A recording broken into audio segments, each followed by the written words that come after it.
Understanding pharmacokinetics is invaluable in clinical settings. It aids in loading doses, administering an initial high dose to quickly achieve therapeutic levels, maintenance doses, administering doses to maintain effective drug concentrations, adjusting doses, modifying drug therapy based on individual patient factors such as renal function, age, and body composition.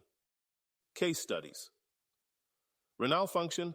Assessing a patient's creatinine levels can provide insight into renal function and influence drug dosing, particularly for medications like vancomycin, which rely heavily on renal clearance.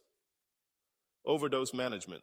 Understanding the kinetics of drugs such as paracetamol can guide the management of overdoses, including the use of antidotes like acetylcysteine. Clinical scenarios. Knowledge of how local anesthetics like lignocaine behave in infected tissues can inform clinical decisions and improve patient outcomes.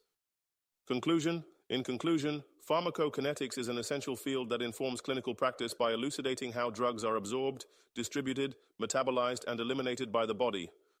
Mastery of these principles allows healthcare professionals to optimize drug therapy, ensuring that patients receive the most effective and safe treatment possible.